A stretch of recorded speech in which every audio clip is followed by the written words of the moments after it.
I got broads in Atlanta, just to lean the family. Credit cards in the scammers, hitting the licks in the van.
What's going on, Minecraft fans? Luke the Notable here. In this video, I'll be surviving 200 days in hardcore Minecraft. The first 100 days can be watched here, just click the card on screen. But now it's time for day 101. So here we are, back to the only reality that matters in day 101. The entire compound's the same from the first 100 days, complete with creeper collection. But of course, in these 100 days, we're gonna have to get right to work. We have some serious objectives. I really didn't ask too much of myself on the first 100 days. The only objective was to not die. But now with most of my infrastructure set up, it's pretty easy to survive, so I'm setting my sights a little bit higher. Mark my words, by the end of this 200 days, the Ender Dragon will be killed and I will have beaten Minecraft. But until then, we gotta do some farming. Well, farming, mining, exploring, killing, tons of stuff. It's gonna be a great 100 days. And here it looks like day 101's just about over. Very productive, but still a lot more to do. Day 102 began with the clearing of more land. I need to make tons of space for a farm. Using only carrots, I can employ this entire town for their entire life. They're not very smart. I have the carrots, so I make the laws. I worked all day again. Only 98 more days until my date with the Ender Dragon. Sorry, still working on the farm, but if anything, it should show you how important it is. However, no farm is complete without a wall to surround it. Yep, I'm gonna build a giant wall again. I honestly think it's one of the only reasons I'm still alive. I doubt this one will have 3 different layers, but one good stone one is all you need. For now, the villagers are safe inside of the well, but I'll never feel safe until I have a completed wall, so I went to bed early again. But day 104, we're back at it, building the most important structure in my entire town. I think I've survived so long because I try to take those extra safety steps, like wall building. Sure, it might take a while, but once this wall is set up, I'll feel a lot better hanging out in this town. And this time at night, instead of sleeping, I just stood perfectly still in one spot so my crops could grow. I am dead set on finishing this wall before I do anything else. I'm gonna spend a lot of time in this town. Can't have creepers creeping up on me. Construction was going pretty good until I ran into this hilly portion of the villager town. I'll get through it, but it was definitely easier to build walls on flat land. And again, I chewed up all of day 105 just constructing my wall. Time well spent. It's a little better, but you can tell there's tons of dark spots throughout this entire town. Still pretty dangerous. But you know, these crops are looking mighty scrumptious. Day 106, I heard some nagging zombies underneath the town, so I figured I'd go check it out. There's basically a small cave system underneath this town, and that allows zombies to spawn. I guess in theory they don't really hurt anyone, but I should probably get rid of these mobs anyway. Like my frog from 2nd grade, I'll cover it with dirt and pretend it doesn't exist. And then there was nothing else better to do, so I just worked on some more wall. By this point, I'd say about 70% of it's done, so zombies can still get in, but they can only come in from one angle, so it's pretty easy to defend. And for day 107, I could show you another full day of wall construction, but I doubt you want to see that by this point, so we can skip to the sunset and a completed wall. But the real test will be at night. I'm looking for any dark spots and I'm gonna fill them with light, but I'm pretty good at building walls and securing areas, so I really didn't run into any problems tonight. No mob spawns in the town this time. So in the morning of day 108, I figured there's nothing better to do than farm. Eventually, I'll be able to sell my crops to these villagers, but I've never done this before and I really don't know how the whole system works, so this is gonna take a little bit of figuring out. But until then, nothing will go to waste. I'll just stockpile my crops in this chest. I also need need a couple more things back at the main camp, so I'm gonna take my horse road home. And now stocked up on supplies I left at night to make it back to the villagers. It's heavily nighttime, but thanks to my wall, I can work on my subordinates in peace. I know for an absolute fact that there's probably a better way to do this, but I don't know how to do that, so my way's gonna have to work. And now it's technically the next day, but I was so focused on getting these villagers to work that I actually forgot to stop the recording. So we'll just say day 108 was an extra long day. Whatever. Now it's day 109, and I'm just trying to get these villagers to go in these huts that they'll stay in their entire lives. So far, with my menial knowledge of villager occupations, I was able to get a master farmer and a toolsmith. But remember, I don't know much about the villagers. These green ones are actually called nitwits and can't learn a profession, so I wasted my time on him. However, I wasted no time at night, doing one final check to make sure that everything is covered by light. And hey, the crops are looking scrumptious again. So on the morning of day 110, I went straight to my favorite thing, farming. But I won't be selling them this time, I'll be reinvesting to make the farm even larger. And after 10 days, this village is really starting to come together. Look how comfy that guy looks. Hey, it's day 111. I don't know why I'm excited, but I am. Though pretty much immediately, I went back to the main camp. I gotta grab a few more things. One of them was wool, and even though my sheep farm is in violation of several health codes, it still produces. I needed the wool to make beds to make a villager spawner, which of course I've never made before. It pretty much chewed up the entire day, and it never worked. Awesome. And it's not like I didn't try. Here's day 112. I read all of Google. I even gave them food. They never spawned. Looking back, I'm almost certain it's because the room they're in is too small. Whatever, if you're not gonna breed for me, I guess you'll be imprisoned there for eternity. These villagers weren't a complete waste though. I was able to get a toolsmith to master, and he'll sell me a diamond pickaxe for 23 emeralds. So now, thanks to my investments, I can basically turn carrots into diamonds. And with how big my farm is over here, that pretty much means I have unlimited diamonds. Sort of. And now on day 113, I'm going into the nether. Gotta keep you on your toes. I really haven't done anything in the nether since the first time I came here, and that was pretty brief. But if I'm gonna beat the game, I have to explore the nether, even though I don't want to. Even though I'm in the nether, I'm gonna try to make this as safe as possible, though I'm not gonna cut any corners. It might take a little bit of effort, but I feel the best way to travel through the nether is tunneling. And if I place cobblestone along the floor of the tunnel, nothing should spawn in here. I hope. Your days can get a little weird down in the nether, but now it's day 114 in the real world. And it took a while, but by day 115, I found what I was looking for, the nether fortress. I impishly stepped inside and even found some diamond horse armor. But while getting a lay of the land, I was attacked by a wither skeleton. I bonked him with my shovel and ran away. And I didn't stop running until I made it home. Now it's day 116, at least I think, and I'm gonna redo my nether portal. I didn't change that much, but I figured a portal to the underworld should have some style. But it'll be a little bit before we go back into the nether. It's a very dangerous place and I want to make sure I'm prepared. So I went back to the village and started construction on my diamond mine. I wanted to keep the exterior simple so it would blend in with the villagers. And I think I did an okay job. This is the part where most YouTubers would have 3 episodes of their Minecraft series dedicated to mining, but I can just snap it away. Aren't you glad you're watching the best Minecraft series on YouTube? Alright,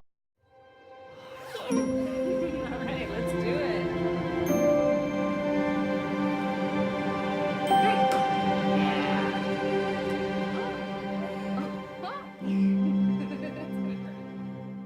I am. I constructed this mine to find diamonds, and I won't stop until I have enough for some diamond armor. And so far it was going pretty good. By the end of day 118, I had 14 diamonds. You know, I don't normally like to mine with a diamond pickaxe, but because I can buy them from villagers, this time I'm going with it. Then finally on day 120 with this massive chunk of diamonds, I should have enough for some diamond armor. I'm also incredibly lucky none fell in this lava. Not bad. Only took me about 3 days and I've got full diamond armor. I don't have enough experience to enchant the full set, but at this point I'm just looking for one of these items to have some sort of fire protection. So now with some flame resistant boots, I'm back in the nether. One of the first things I did when I got back to the nether fortress is I installed this iron golem. I'm not really sure how helpful he'll be, but it's a good peace of mind. I also lucked out and found nether wart and soul sand, both very useful items. But I'm primarily down here because I have to kill blazes. That's what these creatures are. And somehow, I really don't even know how I got this lucky. I found an entire blaze spawn. This is likely the most dangerous situation I've been in this entire series. Great! I really took my time with this thing. In my wildest dreams, I'd love to have an efficient blaze farm, but I know I'm not good enough for that. Understand that I'm not really sure what I'm doing, but I also have really good diamond enchanted anti-fire armor, so these things can't really hurt me. It took some serious elbow grease to build this thing, but once it was done, I had a nice enclosure with the blaze spawn. The final product isn't very complicated. You can see it's made of mostly dirt, but it does work.